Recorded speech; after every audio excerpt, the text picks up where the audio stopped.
امداد سن رہو ایک واقعہ ہے، ایک ویڈیو ہے جس نے بہت تکلیف دی ہے مجھے. میں چاہ رہا ہوں کہ آپ سے اس پر بات کروں، لیکن ساتھ ساتھ کچھ اچھی ڈیولپمنٹس بھی ہو رہی ہیں. ایک خاموش انقلاب ہے جو برپا ہوتا ہوا نظر آ رہا ہے، اور خاص طور پر پنجاب میں. تو کیا ہونے جا رہا ہے پنجاب میں اور کیا ہو چکا ہے اس پر بات کریں گے. صدر آصف علی زرداری صاحب نے فضائیہ کے ہیڈ کوارٹر کا دورہ کیا ہے.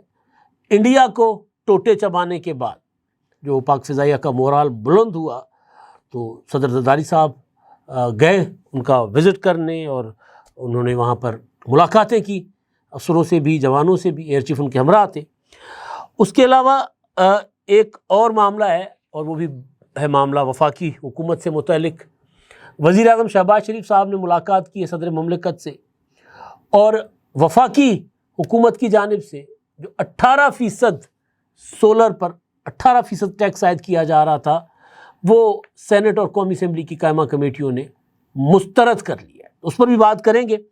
اور میرا خیال ہے آغاز جو ہے وہ میں اچھی خبروں سے کروں گا، اور جو ویڈیو ہے، جو ویژولز ہیں وہ ہیں ہنزا کے. وہاں مطلب کیا ظلم ہو رہا ہے. وزیر اعظم صاحب شہباز شریف صاحب کہہ رہے ہیں کہ سندھو جو ہے وہ ہماری لائف لائن ہے. ہم اپنی لائف لائن میں، ہم اپنی شہرک کے اندر کس طرح زہر انڈیل رہے ہیں. بالکل اسی طرح جس طرح ایک ہیروئن کی جو انجیکشن جو ہوتی ہے نا، وہ زہر کی بھر کے ڈرگ کی وہ اپنی نسوں میں ڈالتا ہے، اسی طرح ہم کر رہے ہیں اپنی لائف لائن کے ساتھ. تو وہ آپ میرے ساتھ جڑے رہیے گا. وہ میں نے آپ کے ساتھ کچھ تجربات بھی شیئر کرنے ہیں، اور جس وجہ سے میں یہ ذکر کرنے لگا ہوں وہ میں نے آپ کو بتانا ہے. پنجاب کا بجٹ پیش ہوا پرسوں، اور اس میں کافی ساری چیزیں تھیں کیونکہ فوکس تھا ایران اور اسرائیل جنگ پر. اور ظاہر ہے وہ بھی ایک خطرناک معاملہ ہے. ہم خطے میں ایک جنگ چھڑی ہوئی ہے تو ہم اس سے لا تعلق نہیں رہ سکتے، اور ایران ہمارا پڑوسی ملک ہے، بارڈر ہم شیئر کرتے ہیں، اور اس کے ساتھ لڑنے والا جو ہے اسرائیل، وہ اس کا ٹارگٹ ظاہر ہے پاکستان بھی ہے اور ہمیشہ رہا ہے. اس وجہ سے وہ زیادہ فوکس میں تھا. تو بجٹ، وفاقی بجٹ، سندھ کا بجٹ، پنجاب کا بجٹ، کل بلوچستان کا بجٹ پیش ہوا، اس سے پہلے کے پی کے کا، تو وہ نظر انداز ہو گئے. تو میں دیکھ رہا تھا، بیٹھا ہوا اخبار پڑھ رہا تھا، کچھ بجٹ ڈاکومنٹس دیکھ رہا تھا، تو مجھے ایک خوشگوار حیرت ہوئی، اور جس کا اظہار میں نے اپنے سندھی ٹی وی چینل کے ساتھ، ایک میں پروگرام کرتا ہوں آواز ٹی وی کے ساتھ، اس میں نے کیا تھا. تنقید بھی کرتے رہتے ہیں ہم، زرعی پالیسی پر تنقید کرتے ہیں، کچھ اور معاملات پر، لیکن جو چیز پازیٹیو ہو اس کو سامنے رکھنا چاہیے، کیونکہ یہ وہ صوبہ ہے جو کبھی اتنا لاوارث نہیں رہا تھا. عثمان بزدار صاحب جب سی ایم بنے تھے تو تب میں کہتا تھا کہ پنجاب سیاسی طور پر یتیم ہو چکا ہوا ہے. اس وقت میرے ویلاگز بھی، اور اس وقت میری گفتگو اور میری باتیں یاروں دوستوں کے ساتھ جو ہوتی تھیں کہ ایسے تھا کہ جیسے پتہ نہیں کون چلا رہا ہے پنجاب کو.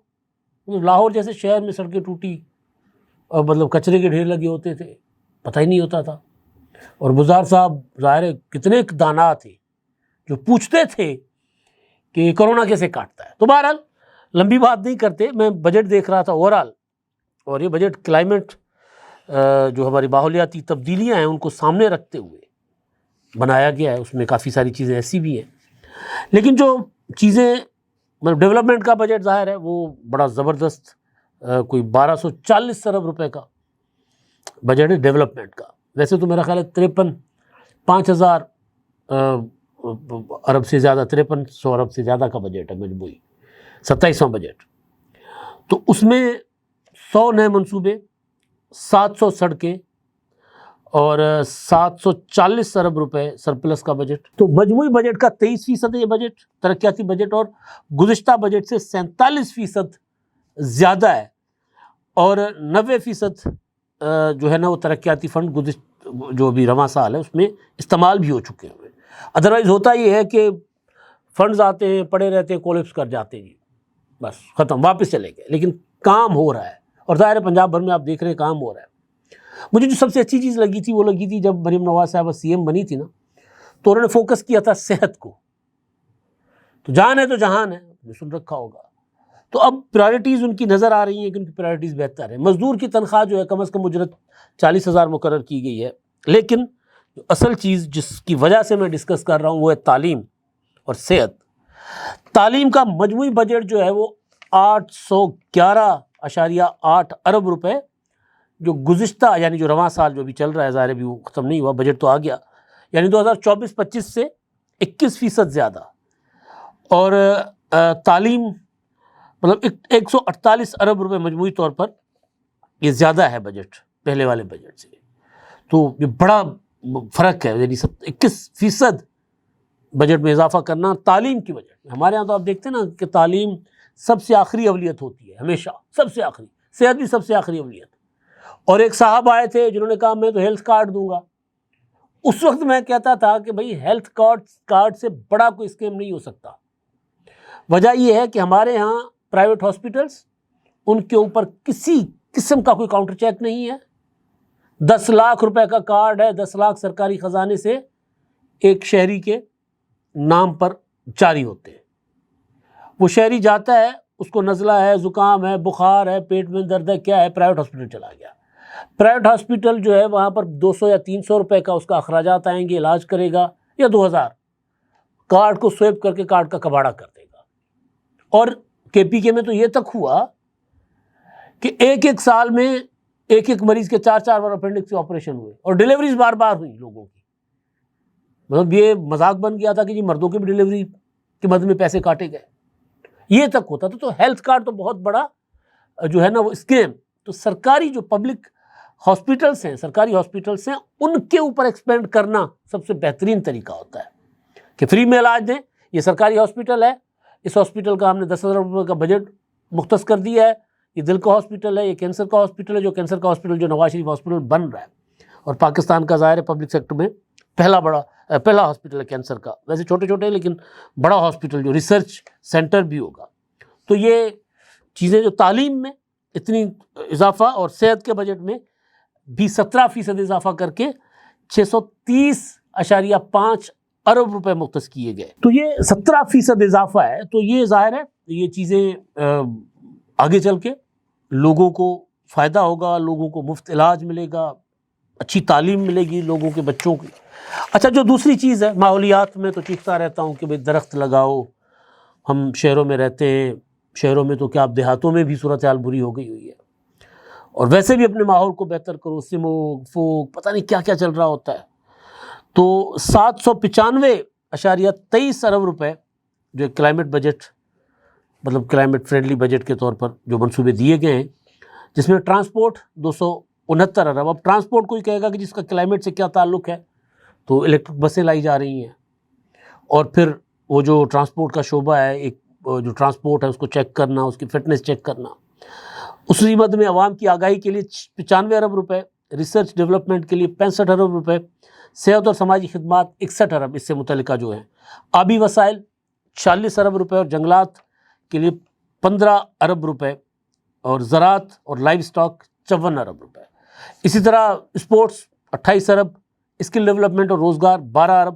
تو مجموعی طور پر جب اس بجٹ کا جائزہ لیتا ہوں نا، تو یہ ایک بڑا اچھا اور پازیٹیو بجٹ ہے۔ اب ظاہر ہے جب حکومت ہے، حکومت غلطیاں کرے گی، ہم اس پر تنقید بھی کریں گے، اور جو اچھا کام ہے اس کو اپریشیٹ کریں تاکہ آگے سے وہ بہتر کام بھی کریں۔ تو فوکس ہونا چاہیے کہ تعلیم لوگوں کو سرکاری ملے، صحت لوگوں کو سرکاری ملے، اور پینے کا صاف پانی ملے، سانس لینے کے لیے صاف ستھرا ماحول ملے۔ تو اس کے لیے اگر اخراجات کیے جا رہے ہیں تو اس کو اپریشیٹ کرنا چاہیے۔ تو جب میں نے یہ میرے نظر پڑی اس ڈاکومنٹ کے اوپر کہ بجٹ کہ موٹی موٹی چیزیں کیا ہیں، تو میں نے سوچا کہ میں آپ کے ساتھ شیئر کر لوں۔ اچھا، ادھر وفاق میں صدر زرداری صاحب کے ساتھ وزیر اعظم شہباز شریف نے ملاقات کی بجٹ کے حوالے سے، اور صدر نے کہا کہ جی بجٹ میں تنخواہ دار، پینشن اور مزدور اور پسماندہ طبقات کے مسائل کے حل کے لیے مؤثر اقدامات کی ضرورت ہے۔ اس ملاقات کی ظاہر وجہ یہ ہوگی کہ پیپلز پارٹی کو کافی ساری چیزوں پر تحفظات اور اعتراضات ہیں۔ میں پہلے بھی آپ کو بتا چکا ہوا ہوں، اس میں سکھر حیدرآباد موٹر وے کا ایشو ہے، اس میں کئی اور ایشوز ہیں، اور پیپلز پارٹی کی ڈیمانڈ تھی کہ تنخواہیں زیادہ بڑھائی جائیں، پینشن زیادہ بڑھائی جائے، اور اسی طرح کوئی اور معاملات تھے۔ تو اسی سلسلے میں ملاقات تھی، اور ملاقات میں نائب وزیر اعظم اسحاق ڈار صاحب، وفاقی وزیر برائے منصوبہ بندی احسن اقبال صاحب، اور اعظم نذیر تارڑ اور سلیم مانڈوی والا صاحب بھی بیٹھے تھے ساتھ ہی۔ اور مانڈوی والا صاحب کی سربراہی میں جو سینٹ کی قائمہ کمیٹی برائے خزانہ ہے، انہوں نے حکومت کو جھٹکا دیا ہے۔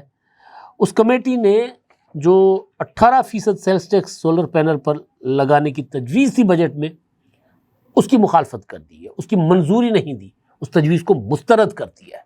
تو یہ ملاقات اسی سلسلے کی کڑی ہے، کیونکہ پیپلز پارٹی کافی ساری بجٹ تجاویز سے اس طرح کی اختلافات کر رہی ہے۔ وہ جو معاملہ جو میں نے کہا تھا وہ ویڈیو والا، اس پر میں آتا ہوں، لیکن اس سے پہلے کیونکہ جنگی ماحول ہے، اور اس جنگی ماحول میں پھر یاد آتا ہے کہ جی پاکستان کیسے جنگ لڑا تھا انڈیا کے ساتھ، اور کس طرح ہماری فضائیہ نے ٹوٹے چبائے تھے۔ تو صدر مملکت صاحب نے پاکستان فضائیہ کی حوصلہ افزائی کے لیے دورہ کیا پاک فضائیہ کے ہیڈ کوارٹر، اور وہاں per air chief marshal Zaheer Babar Sidhu صاحب نے ان کا استقبال کیا، اور صدر صاحب نے کو وہاں پر گارڈ آف آنر پیش کیا گیا، اور ملاقات ہوئی۔ ملاقات میں صدر مملکت صاحب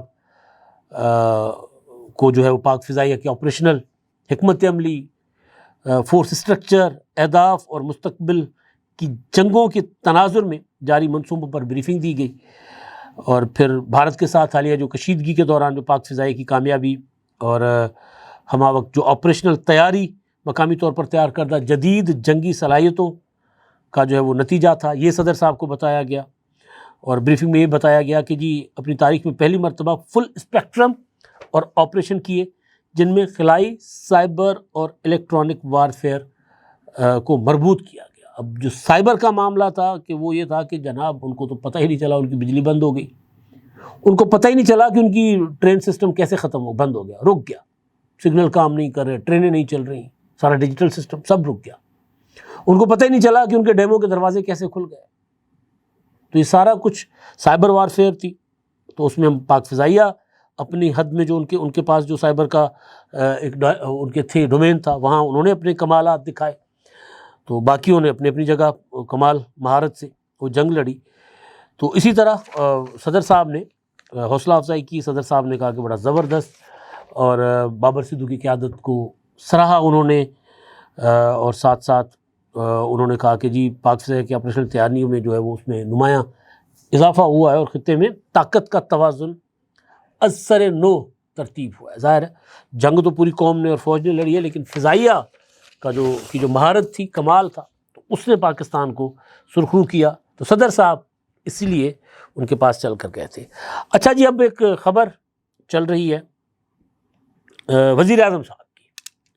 وزیر اعظم صاحب نے کہا ہے کہ جی وہ پانی کا عالمی دن تھا کل، تو اس پر انہوں نے کہا کہ جی ہمارا جو ہے سندھو جو ہے دریائے سندھ، وہ ہماری لائف لائن ہے۔ تو انہوں نے کہا کہ جی ہمیں اپنے ماحولیات کا خیال رکھنا ہے، ہمیں اپنے دریاؤں کا اور اپنے آبی وسائل کا خیال رکھنا ہے۔ لیکن جب وزیر اعظم صاحب یہ بات کر رہے تھے تو سوشل میڈیا پر ایک کوئی غیر ملکی سیاح ہیں جو ہنزا گئے ہوئے، گلگت بلتستان، ہنزا، نگر، کیا خوبصورت وادی ہے، میں گھما ہوا ہوں، کافی دن میں نے وہاں قیام کیا ہے، گلمت تک میں گیا ہوں، تو آگے پھر وہ پاسوکونس کے پہاڑ ہیں، راکا پوشی، لیڈی فنگر، یہ بڑا خوبصورت علاقہ ہے۔ تو وہاں پر وہ گورا صاحب جو ہے وہ ایک ولاگر ہے، ولاگ بنا رہا ہے، وہ دکھا رہا ہے کہ جی یہ دیکھیں، یہ ہوٹل کا گدلا پانی، میلا پانی، استعمال شدہ پانی جو ہے وہ جھیل میں پھینکا جا رہا ہے، نیلی جھیل، خوبصورت، روح خوش ہو جاتی ہے۔ اگر آپ اس طرف جائیں، ایک لمبی سرنگ ہے نگر سے، ہنزا سے جب آپ جاتے ہیں نا اس طرف عطا آباد کی طرف، تو کئی کلومیٹر کی ایک لمبی سرنگ ہے، اور اچانک جب سرنگ ختم ہوتی ہے، ویو کھلتا ہے، تو یوں زمین پر ایک آسمان بچھا ہوا ہے، وہ نیلی، وہ جو ہے وہ عطا آباد جھیل قدرتی بن گئی تھی کسی زمانے میں، پیپلز پارٹی کا دور تھا، تو وہاں پر وہ پہاڑی تودے گرے، دریا ہنزا دریا بند ہو گیا، وہاں جھیل بن گئی۔ تو بہرحال اس جھیل کی وجہ سے سڑک بھی نہیں بنائی گئی، تو بڑا خوبصورت قدرتی نظارہ ہے۔ میں جب وہاں گیا تو میں تو حیران، مطلب رک گیا نا، ٹھنڈ تھی لیکن میں ٹھنڈ سے مجھے پرواہ نہیں تھی، میں وہاں رک گیا، وہاں میں نے پھر تو وہ وہاں پر وہ بتا رہے ہیں کہ جی یہ جو گندا پانی ہے وہ ہم اس دریا میں، جھیل میں ڈال رہے ہیں، وہ گندا پانی، تو ایک طرف میلا پانی ہے اور پھر ساتھ دوسری طرف جو ہے وہ نیلا پانی چل رہا ہے۔ تو وہ یہی بتا رہا ہے کہ یار جب ہم پہلے آئے تھے تو یہاں پہ اتنا صاف اور بلو واٹر، وہ بڑا خوبصورت جو آنکھ کو اچھا لگنے والا پانی، وہ یا فیروزی کلر کا پانی، اور اب بھی اس کو گندا کیے جا رہے ہیں۔ تو مجھے جب یہ ویڈیو دیکھ رہا تھا مجھے واقعہ یاد آیا، نگر میں ایک، اب وہ ہوٹل کا نام میں بھول گیا ہوں، وہاں کی جو کسی زمانے میں وادی کے جو والی تھے اس علاقے کے، ملکہ تھیں، ان کے نواسے کا ہوٹل ہے، وہاں پر ہم نے کھانا شانا کھایا تھا۔ تو وہ بتا رہے تھے کہ ان کی جو ٹریڈیشنس ہیں، ان کے جو بڑے بتاتے ہیں کہ یہاں جو جھیلیں ہوا کرتی تھی، اور خاص طور پر اوپر ایک بڑی جھیل ہے، تو کہتے ہیں کہ جی جھیلوں کے اوپر انسانوں کا جانا منع تھا۔ یہ ان کے جو ٹریڈیشنس تھیں، ان کی روایات جو تھیں، اس کے مطابق اگر جھیل میں ایک انسان انگلی ڈالے گا نا تو جھیل گندی ہو جائے گی، جھیل ناپاک ہو جائے گی۔ تو مجھے ظاہر بات سمجھ آ گئی تھی، میں ذرا تھوڑا سا قدرت سے، نیچر سے پیار کرنے والا آدمی ہوں، مجھے سمجھ آ گئی تھی مجھے کہ انسان جاتے ہیں کیا کرتے ہیں۔ آپ عطا آباد جھیل جا کر دیکھیں، وہاں پر ہوٹلیں بن گئی ہیں، آپ جا کر دیکھیں، جب میں گیا تھا تو ہوٹل بن رہے تھے، تو پتہ نہیں کیا حشر ہو گیا ہوگا، سارا دریا کے اندر جھیلیں بن رہی ہیں۔ پھر آپ ادھر جائیں، وہ جو کون سی جھیل ہے مشہور، سیف الملوک جھیل، یہ جو چپس کھاتے ہیں ان کے ریپرس وہاں چھوڑ کر آ جاتے ہیں ہم لوگ، گندا، اتنا گندا کر دیتے ہیں۔ وہاں پر دوسری جھیل ہے، وہ تولی پیر والی سائڈ پہ ہم جاتے ہیں، بنجوسا جھیل، یار اتنی خوبصورت پیاری جھیل ہے، چاروں طرف درخت، ایک پیالے نما جھیل ہے، چھوٹی سی جھیل ہے، اور وہاں جائیں تو وہاں بدبو آنا شروع ہو جاتی ہے، کیونکہ لوگ سارا گند ادھر چھوڑ کے آ جاتے ہیں۔ تو یہ ہم لوگ ہیں، اور وہاں سے باہر سے آیا ہوا بندہ کہہ رہا ہے کہ یار یہ کیا لوگ ہیں۔ تو پہلے تو ہم سوچتے تھے کہ جی کے پی کے سے نیچے جب بھی ہمارے ندی نالے آتے ہیں، دریا آتے ہیں، تو ان میں ہم فیکٹریوں کا پانی ڈالتے ہیں، پھر پنجاب میں مزید ڈلتا ہے، پھر سندھ میں اور مزید ڈلتا ہے۔ تو جب جام شورو پہنچتے ہیں تو وہاں پر ہمارے جو پاور ہاؤسز ہیں نا بنے ہوئے سرکاری، ان کا گند بھی، جام شورو پاور ہاؤس کا گند بھی وہ دریائے سندھ میں جاتا ہے، وہی پانی پھر کراچی والے پیتے ہیں، وہی پانی حیدرآباد والے پیتے ہیں۔ تو میں تو سوچ رہا تھا کہ نیچے جیسے پہاڑوں سے نیچے جب ہمارے دریا آتے تو ہم گندا کرتے، لیکن اب کیا ہوا ہے، وہاں تک انسان پہنچ گیا ہے، پاکستانی صنعت کار، پاکستانی تاجر، پاکستانی بزنس مین، اس نے وہاں گند کرنا شروع کر دیا۔ آپ ذرا ہنزا کے بازار سے گزریں، اتنا خوبصورت اور کمال ماحول ہے، سوائے زمین پر درختوں کے ٹوٹے ہوئے پیلے پتوں کے علاوہ آپ کو کچھ نظر نہیں آئے گا۔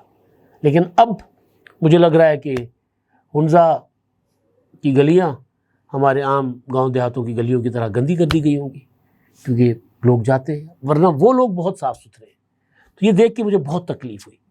یہ جو وزارت ماحولیات ہے، ان کو چاہیے کہ یہ وہاں سے سارے ہوٹل ختم کروائیں، بند کروائیں۔